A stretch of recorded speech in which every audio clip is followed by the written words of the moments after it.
कोई कंपाउंड दिया हुआ उसमें element y form CCP lattice, ठीक है। y जो है CCP लैटिस बनाता है, इसका मतलब क्या हो गया? इस लाइन का मतलब ये है, क्या मतलब है, कोई बताना चाहेगा?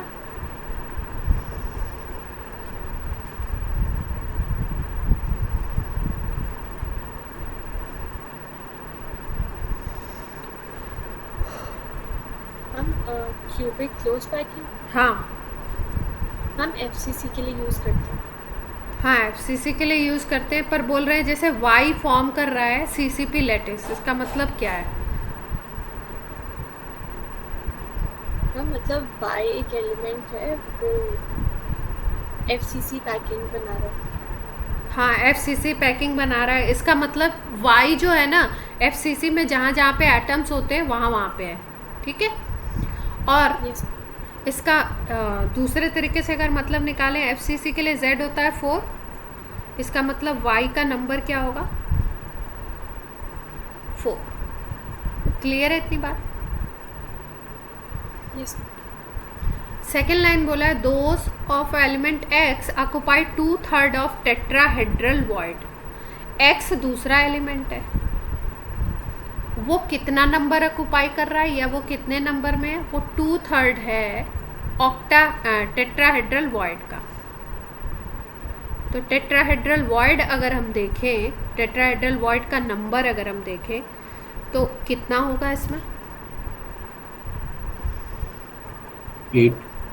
z इज इक्वल टू है आपका 4, तो TV टेट्राहेड्रल वॉइड हो जाएगा 2z, 8 हो जाएगा। और अगर x इसका 2/3 है तो इसका मतलब x का नंबर क्या होना चाहिए? 16/3। 16/3 हो जाएगा। इतनी बात क्लियर है? यस। ठीक। अब फॉर्मूला बताना है आपको, तो फॉर्मूला कैसे निकालें? दोनों का नंबर पता चल गया, तो ऐसे लिख सकते हैं हम लोग उसको।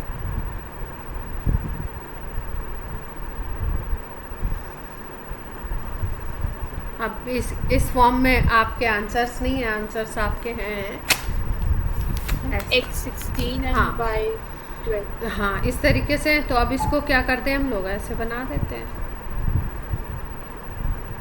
और इसको सिंप्लीफाई कर दो। x 4/3। क्लियर है सबको?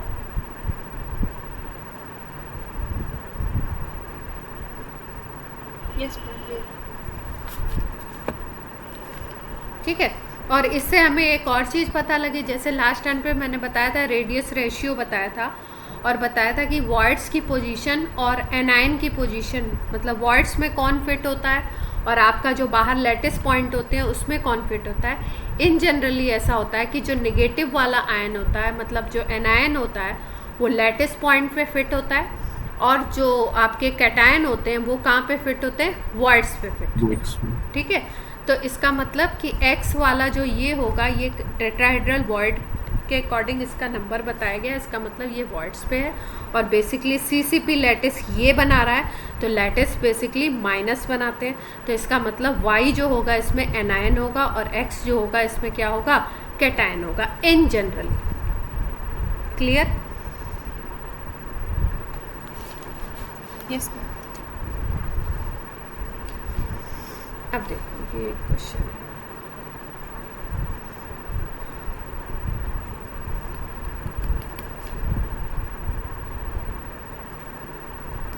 कैसा लिख दिया मैंने, कितना गंदा लग रहा है।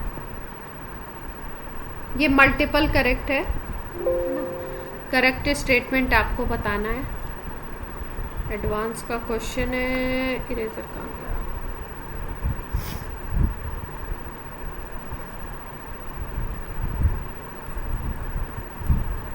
सिक्सटीन का होगा या 15 का होगा? ईयर नहीं लिखना था मुझे, क्योंकि ईयर मुझे एग्जैक्टली याद नहीं, ऐसे ही कुछ। स्टार्ट करें?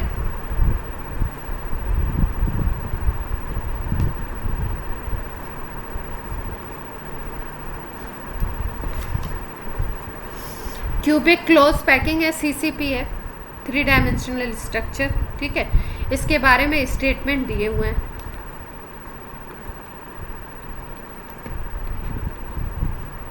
क्या क्या दिए हैं देखो। Number of nearest neighbour of an atom present in top most layer is 12। कैसे कैसे हमने बताई थी इसकी लेयरिंग?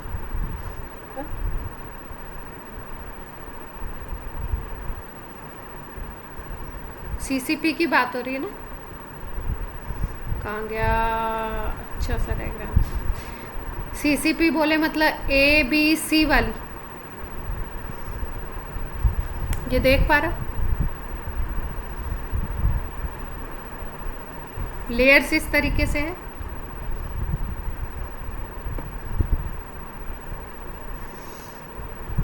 ये मान लो A है, ये B है, ये C है, ये A है। किसी भी एक को आप टॉप मोस्ट मान लो, जैसे इसको ही देख लो। इसमें ये वाली को मान लो ये टॉप मोस्ट है, मान लिया हमने इसको, ठीक है। टॉप मोस्ट का मतलब इसके बाहर अब लैटिस नहीं है, इसके इधर की तरफ लैटिस है पूरा। इसको हमने मान लिया टॉप मोस्ट सपोज। तो अब बोल रहे हैं टॉप मोस्ट लेयर में अगर कोई एटम है तो उसका कितना कोऑर्डिनेशन नंबर है, वो वैल्यू इन्होंने दी है 12। ये राइट है या रॉन्ग है? सोचो थोड़ा सा।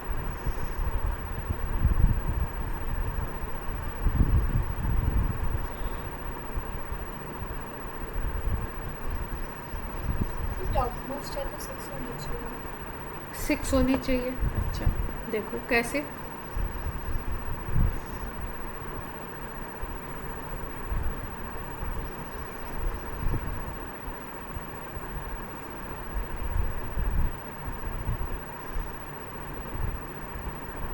ये मान लो सेंटर वाला एटम है, इसकी हम बात कर रहे हैं सपोज,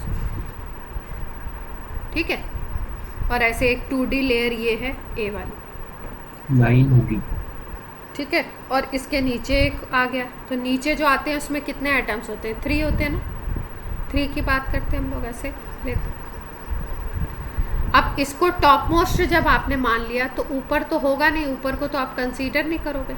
इस एटम की बात कर रहे हो तो 6 तो यहीं पे दिख रहे हैं आपको, और 3 इसके नीचे हो गए, तो टोटल कितने आ गए?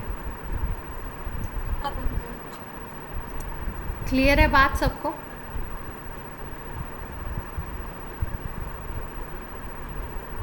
Yes ma'am. सीसीपी की बात की जा रही है तो उसी लेयर में 6 हो गए। सीसीपी में अगर हम लोग बात करते थे तो सीसीपी में हम बात करते थे कि कोऑर्डिनेशन नंबर होता है 12। उसी पॉइंट को इन्होंने लिख दिया है, लेकिन एक चीज़ चेंज कर दी है, टॉप मोस्ट लेयर को पूछ लिया है, तो किसी एक को आपको टॉप मोस्ट मानना पड़ेगा, ठीक है। और किसी एक को अगर आप टॉप मोस्ट मानते हो तो फिर उसके ऊपर कोई लेयर ही नहीं है। उसके ऊपर अगर लेयर नहीं है तो इस लेयर को अगर आप देख रहे हो, ठीक है, इसके ऊपर कोई नहीं है, तो यहाँ पे इसके 6 टच करेंगे, इसके 3 टच करेंगे, ये ऊपर वाला तो कुछ टच करने वाला है नहीं, तो टोटल में कितनी आ जाएगी? 9। तो ये वाला स्टेटमेंट गलत हो गया।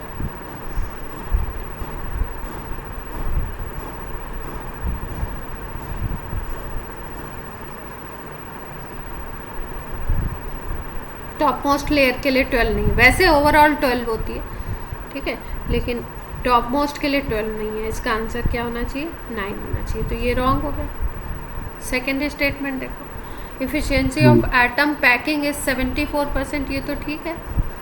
Yes, ma'am. सीसीपी में 74 होती है, ऑब्वियस है। Number of octahedral and tetrahedral voids per atom are 1 and 2 respectively.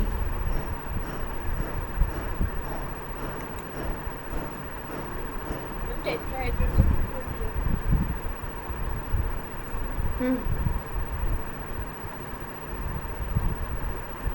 ओवी और टीवी का नंबर क्या होता है सीसीपी में?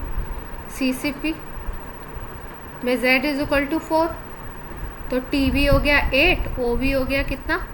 4। क्लियर है इतनी बात? यस।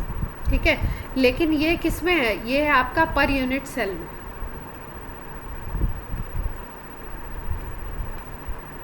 और पर यूनिट सेल में एटम्स इसमें कितने होते हैं? 4 होते हैं ना। और यहाँ पे क्वेश्चन में क्या पूछा गया? पर एटम पूछा गया।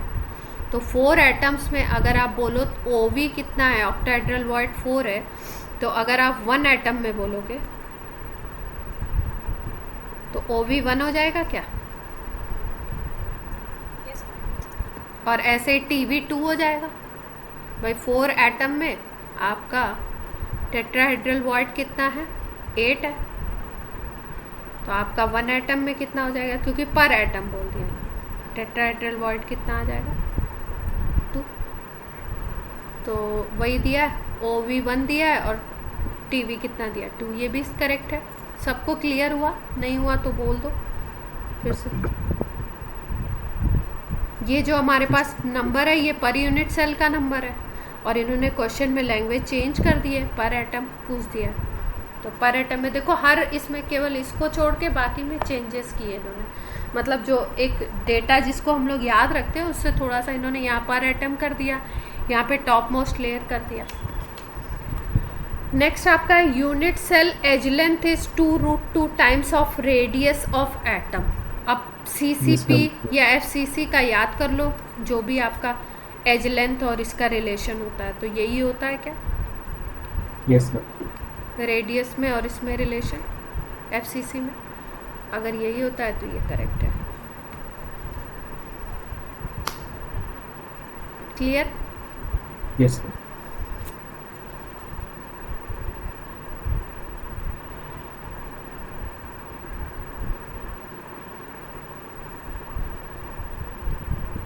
एक्चुअली मेंस में थोड़ा सीधे सीधे चीज़ें जो आप पढ़ते हो, जो लर्न करते हो, और इसमें एडवांस में थोड़ा सा आपको एनालाइज करवाते हैं। अब देखो ये कोई क्वेश्चन है, इसको होमवर्क देती हूँ आपको, करने की कोशिश करना। यूनिट सेल है कुछ किसी मिनरल का, क्यूबिक क्लोज पैक है, oxygen atoms with m fraction of octahedral holes occupied by aluminium and n fraction of tetrahedral holes occupied by magnesium। ठीक है, तो इसका मतलब बोल रहे हैं कि जो आपका जितने भी ऑक्टाहेड्रल होल्स हैं या वॉइड्स हैं उनका m fraction oxygen aluminium occupy कर रहा है और n fraction magnesium ion occupy कर रहा है। क्वेश्चन इनकम्प्लीट है और आपको निकालना है m एंड n। ऑप्शंस भी दे देती हूँ तो आपको आसान हो जाएगा। ऐसे दिया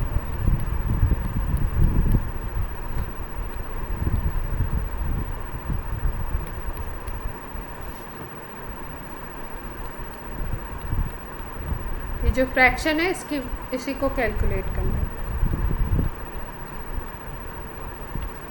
इसको ट्राई करिएगा, नहीं आएगा तब मैं बताऊँगी।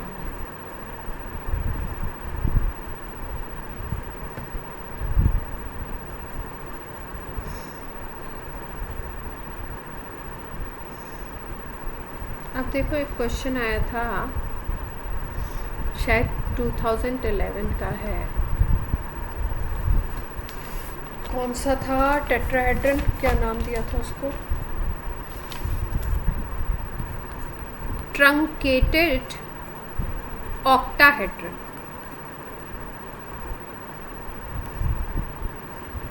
ठीक है, क्वेश्चन है ट्रंकेटेड ऑक्टाहेड्रन में अगर इस तरीके का कोई यूनिट सेल है तो इसमें कितने फेसेस ऐसे होंगे जो होंगे हेक्सागोनल।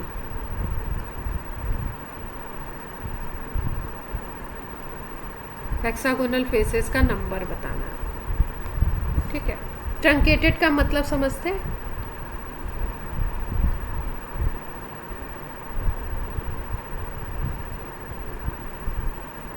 अनफोल्ड कर दें, इसको ओपन कर दें आपको। अच्छा, ट्रंकेटेड का मतलब ओपन। और कोई?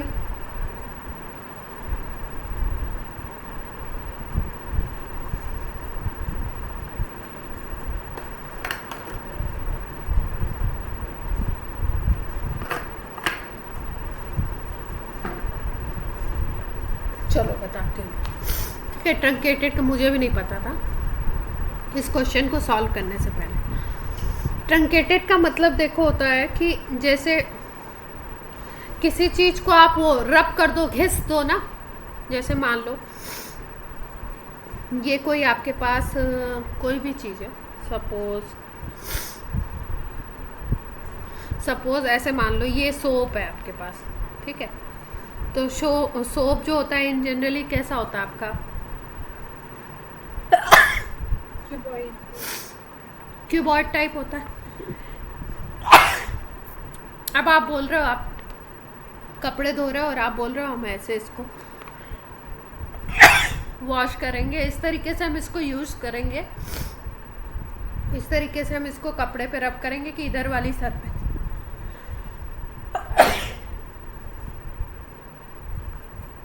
इधर वाली सरफेस को रब करेंगे, ठीक है।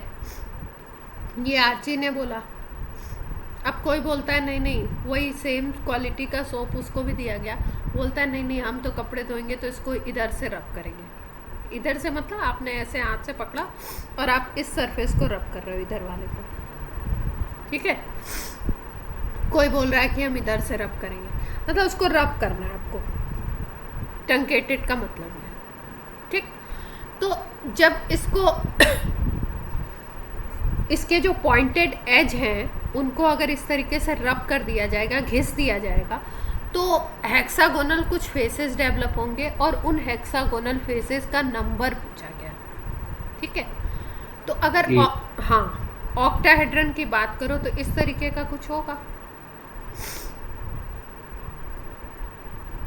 ऑक्टाहेड्रन की अगर बात करो तो 4 इस तरीके से ट्रायंगल आपको दिखेंगे और 4 इसके पीछे दिखेंगे, यस और नो? Yes ma'am. ठीक है, और इसी तरीके से नीचे भी दिखेंगे 4 ट्रायंगल ऐसे और 4 ट्रायंगल इसके पीछे, इस तरीके का शेप जो भी ये बना हुआ है। ऑक्टाहेड्रन कितने एटम से बन के, कितने यूनिट से बनता है? 6 से बनता है ना, ठीक है। तो ये इस तरीके से बना हुआ है। अब इसको हम क्या कर रहे हैं, यहाँ से जो इसके पॉइंटेड ये पॉइंट्स हैं जो भी आपके, यहाँ से इसको क्या कर रहे हैं, रब कर रहे हैं, ठीक है। रब करके देखो ये डायग्राम दिखाया गया कि आपने इस तरीके से कट कर दिया। अब ये 2 ही ट्रायंगल आपको दिख रहे हैं, एक आगे वाला एक ये वाला, आगे वाले दोनों दिख रहे हैं, इसके पीछे भी ऐसा ही होगा, ठीक है। तो जब इसको आप रब करोगे ना तो ये हट जाएगा, पूरा ये पोर्शन हट जाएगा। ट्रंकेटेड का मतलब ये हटा दिया गया, कट कर दिया गया, रब कर दिया गया। तो यहाँ पे तो डेवलप हो जाएगा स्क्वायर, देख पा रहे हो,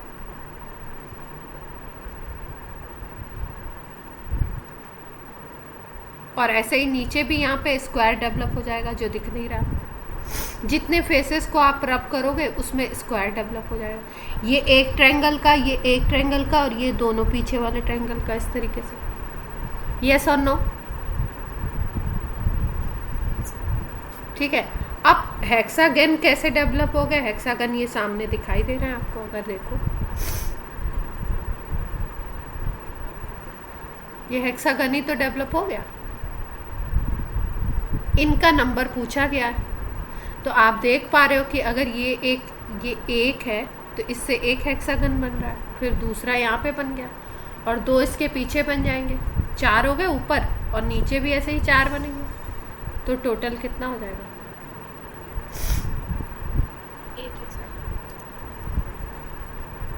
क्लियर है?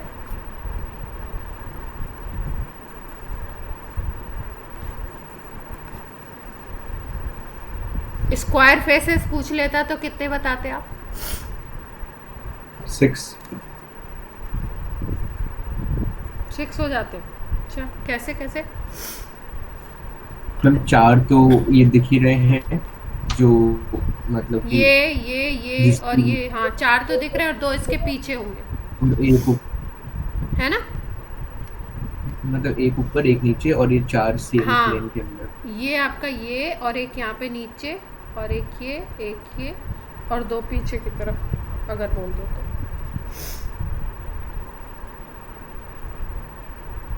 कोई प्रॉब्लम?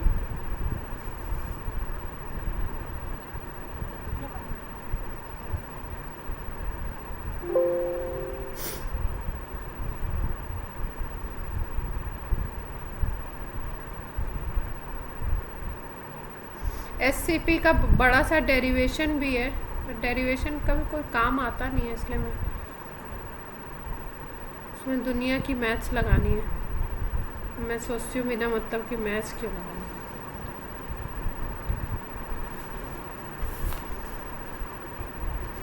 आपको समझा दूंगी तो समझ जाओगे आप, ऐसा नहीं है कि आप समझोगे नहीं। आप तो मैथ्स के हो, लेकिन उसका कोई काम नहीं है। अब हम लोग आ जाते हैं रेडियस रेशियो की बात पे फिर से, और कैसे कंस्ट्रक्शन होता है किसी भी क्रिस्टल का, क्योंकि कुछ कंपाउंड्स इसमें हमें पढ़ना है, जैसे कि मेजर वे में NaCl पढ़ना है।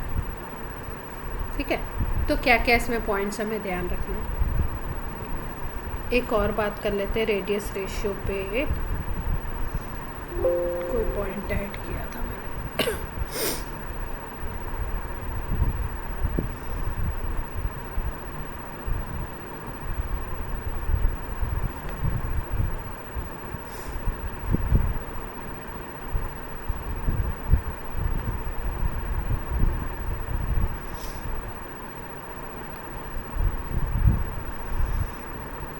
इसके पहले था क्या कहा गया, रेडियस रेशियो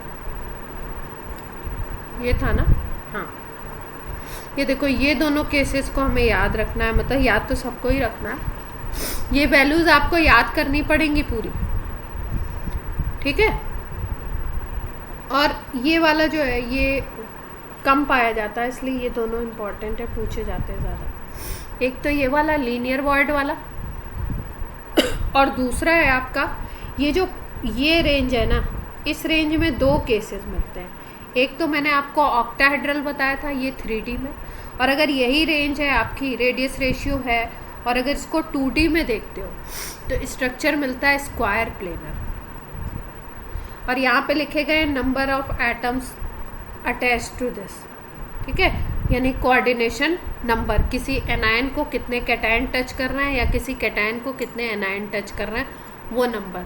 तो ये ऑक्टाहेड्रल वाले में 6 थे, लेकिन जब स्क्वायर प्लेनर बनता है तो 4 आता है। ठीक है, ये स्पेशल केस है, ये पूछा गया कहीं।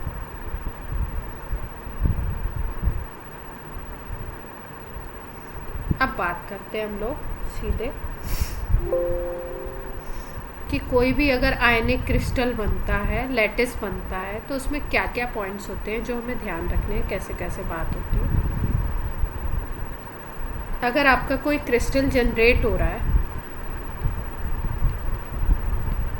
तो सबसे पहले उसका जो शेप बनेगा या जो उसकी यूनिट सेल बनेगी वो किसके ऊपर डिपेंड करती है, रेडियस रेशियो पे।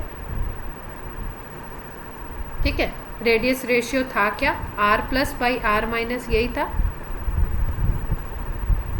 ऐसे भी कह सकते हो या ऐसे भी कह सकते हो, स्मॉलर स्पीसीज का रेडियस और बिगर स्पीसीज का रेडियस।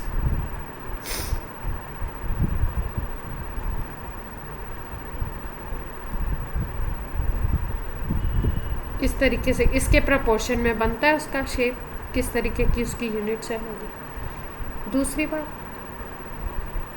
हमने क्या बताई, इन जनरली ऐसा होता है, ये वर्ड याद रखिएगा, इन जनरली। वॉइड जो ऑक्युपाई होता है, वॉइड, वहाँ पे कौन आता है, कैटायन। और जो लैटिस पॉइंट होते हैं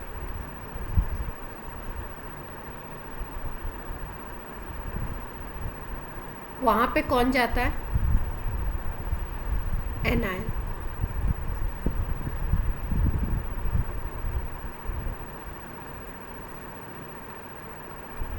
इन जनरली जब क्रिस्टल बनता है तो सिचुएशन ज़्यादातर में यही होती है कि एनायन का साइज़ बड़ा होता है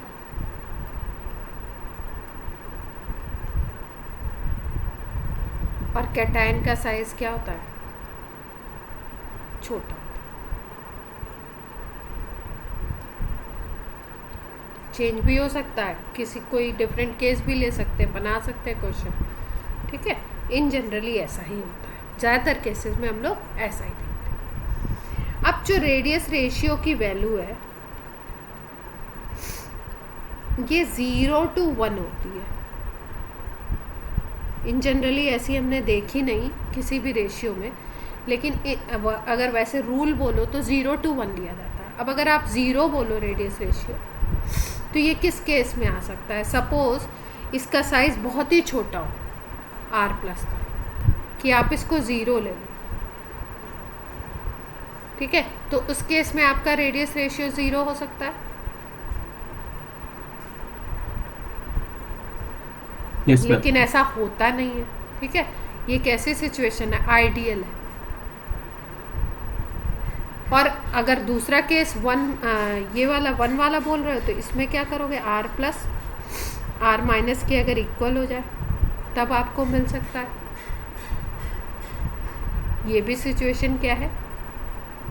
आइडियल है, ठीक है। किसी भी चीज़ को जिसको आइडियल बोला जाता है, इसका मतलब वो अचीव नहीं होती। इतनी बात सबको क्लियर है? अब अगर बात करी जाए कोऑर्डिनेशन नंबर की, हम लोग पहले भी बात कर चुके हैं। अगर यहाँ पे भी कोऑर्डिनेशन नंबर की बात करें हम, तो कोऑर्डिनेशन नंबर अगर कैटायन के लिए देखो और एनायन के लिए देखो, तो कैटायन के लिए एकदम रिवर्स हैं दोनों। कैटायन की अगर बात कर रहे हो तो number of anions directly touching to cation, किसी कैटायन को कितने डायरेक्टली टच कर रहे हैं एनायन, वो बोलते हैं। और अगर एनायन के टर्म्स में बोलोगे तो नंबर ऑफ कैटायन हो जाएगा।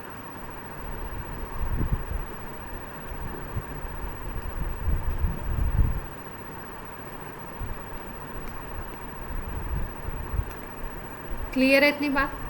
जैसे ये मान लो पॉजिटिव है, ठीक है, इसको सपोज 6 कैटायन ने डायरेक्टली टच किया हुआ, एनायन ने डायरेक्टली टच किया इस कैटायन को, तो इस कैटायन के लिए कोऑर्डिनेशन नंबर आपका 6 हो जाएगा। मान लो कोई एनायन आपको दिख रहा है किसी क्रिस्टल में, उसके चारों तरफ अगर आप एनालाइज करो, डायरेक्टली टच करने वाले कैटायन सपोज आपको 4 दिख रहे हैं, तो इस केस में कोऑर्डिनेशन नंबर कितना हो जाएगा? 4 हो जाएगा क्या? अगर इसके लिए बोलो यस और नो? यस। अब अगर हम लोग आयनिक कंपाउंड की बात कर रहे हैं, उसका क्रिस्टल है, ठीक है, तो आयनिक कंपाउंड के क्रिस्टल के लिए हमेशा हम लोग याद रखेंगे कि कैटायन एंड एनायन एक दूसरे को टच करते हैं, गैप नहीं होगा उनके,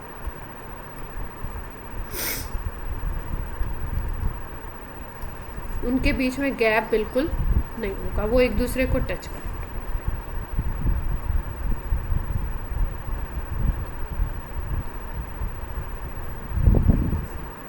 क्लियर है इतनी बात?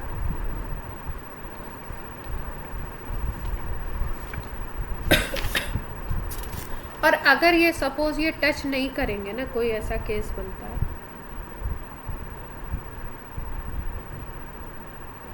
जिसमें ये टच नहीं करते हैं,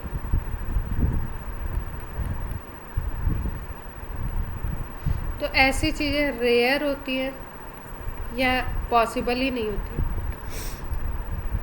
आयनिक की बात हो रही क्या? क्यों? क्योंकि ऐसी चीज़ों की स्टेबिलिटी बहुत कम होती है,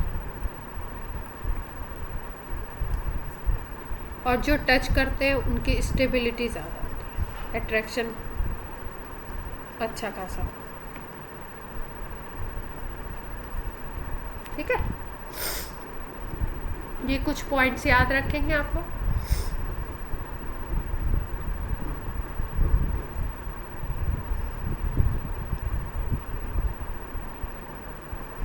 अच्छा, रेडियस रेशियो में एक वर्ड मैंने बताया था, लिमिटिंग रेडियस रेशियो। उसका क्या मतलब था, क्या बताया था आपको उसका मतलब?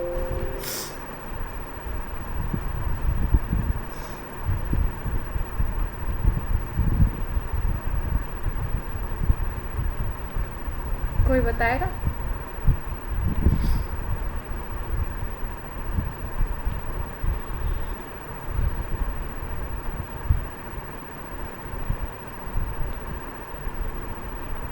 कोई बताना चाहता है क्या?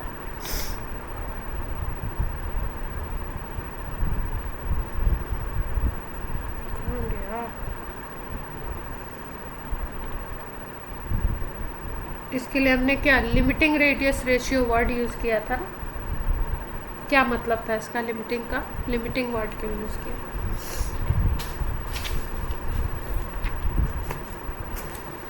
कोई बताना चाहता है तो बता दो। अब याद याद नहीं आ रहा। देखो, इधर जैसे हमने इक्वल टू नहीं लगाया और इस तरफ हमने दोनों साइन लगाया, इक्वल टू भी लगाया। देख पा रहे हो? ठीक है। और ये जो वैल्यू है इसको हमने क्या बोला है? Limiting radius ratio. इसलिए बोला है, देखो जब ये वैल्यू, सपोज हम ट्रायंगुलर वर्ड की बात कर रहे हैं, अगर ये वैल्यू ये नीचे वाली जो 0.155 है ना, अगर एग्जैक्ट इतना रेडियस रेशियो आता है तो ये परफेक्टली ट्रायंगुलर वर्ड बनेगा। ठीक है। अगर इसी तरीके से अगर एग्जैक्टली 0.225 आता है, ठीक है, तो ये परफेक्टली कैसा बनेगा? टेट्राहेड्रल वर्ड बनेगा। क्लियर है बात? अभी इसके एग्जाम्पल भी लेंगे तो और ज़्यादा समझ आएगा कि किसको किस में फिट कर रहा है।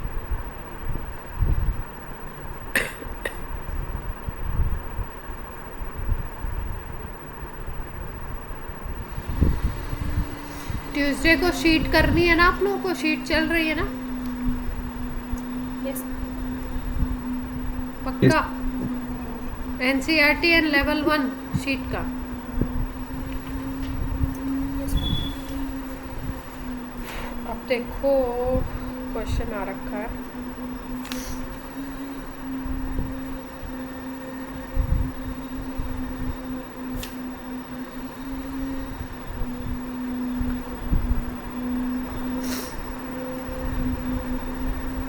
कोई मेटल है, क्रिस्टलाइज करता है इन एफसीसी स्ट्रक्चर में। ठीक है। If edge length is given to you A,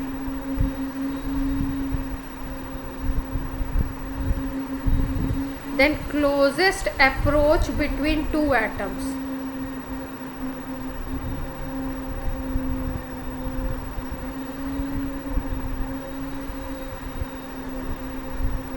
to atoms के बीच में क्लोजेस्ट अप्रोच क्या है एफसीसी में? 2r के। आंसर्स दिए हुए 2a, 2√2a, √2a and a/√2। a/√2। और कोई बताना चाहता है? कोई और आंसर? a/√2।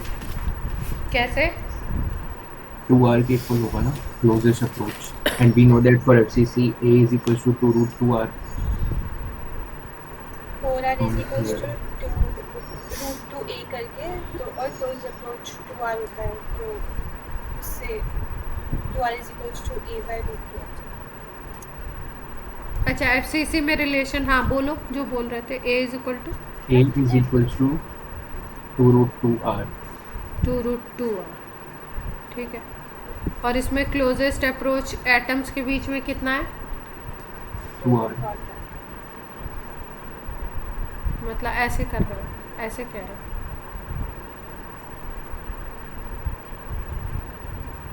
सबसे पास यही वाले, हाँ सबसे पास तो यही वाले होते हैं।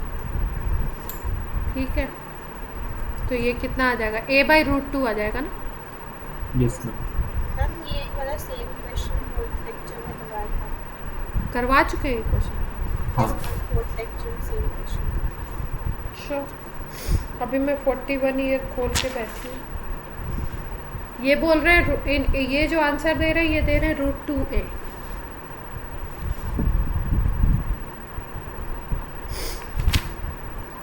गलत भी हो सकता है, देख नहीं सही है।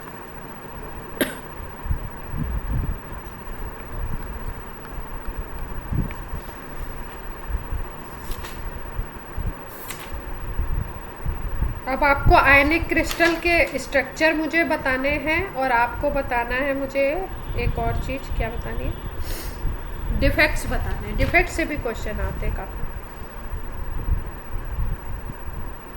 ये चैप्टर अच्छा सा है। चलो भाई एक और करते हैं।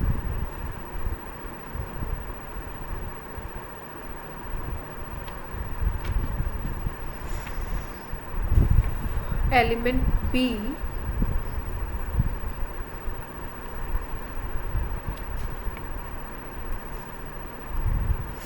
Form CCP structure. ये सब प्रीवियस ईयर्स है। हाँ, and A occupy half of octahedral void.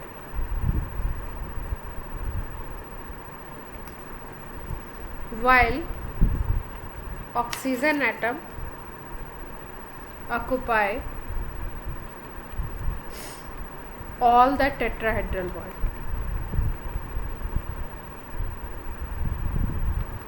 Actually मैं क्लास में ज़्यादातर कोशिश करती हूँ प्रीवियस ईयर करवा दूँ, जिससे थोड़ा थोड़ा आपको आइडिया भी लग जाता है उससे कि क्या पूछा जा रहा है। दूसरा एक और प्लस पॉइंट ये रहता है कि आपका प्रीवियस ईयर भी कुछ कुछ होता रहता है, क्योंकि आप लोग लेवल करने में ही खो जा रहे हो आजकल, है ना।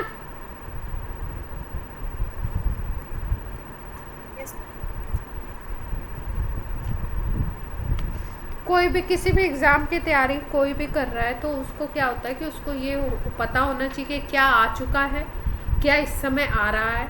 क्या आ चुका है मतलब 2013-14 के पहले क्या आता था, 11 तक क्या आता था, 3-4 में क्या आता था वो, और अभी क्या आ रहा है 19, 18, 17, 16 में क्या आ रहा है, ये पता होना चाहिए। चलो अब इसका फॉर्मूला बताना है। राइटिंग बिल्कुल समझ नहीं आ रही होगी। Element B form CCP structure, A occupies half of octahedral void while O atoms occupy all tetrahedral void. The structure of bimetallic oxide is.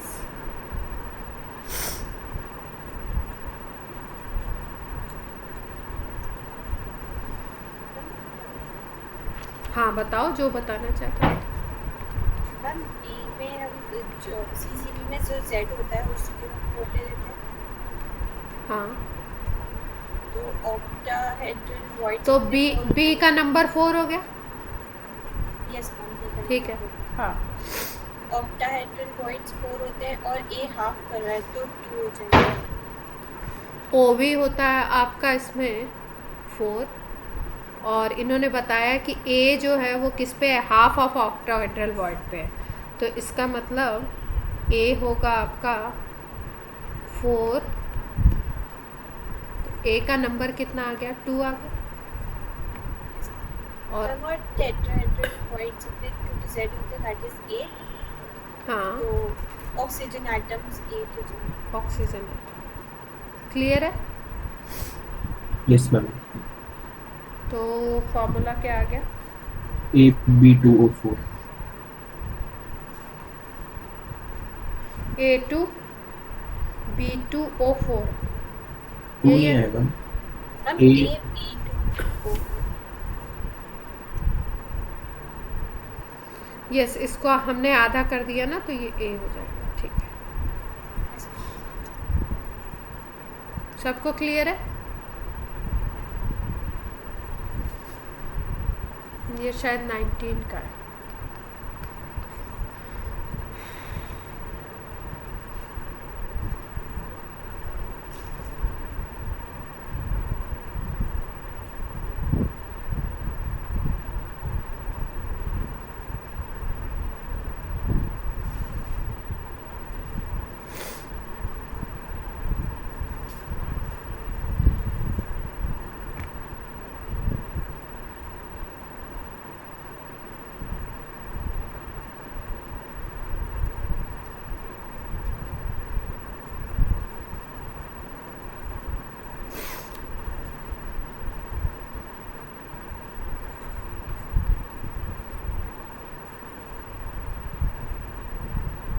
अच्छा एक बात बताओ, आप लोगों ने वो लर्न कर लिया क्या, जो शुरुआत में इसके एक टेबल थी लैटिसेस के टाइप्स की? Yes,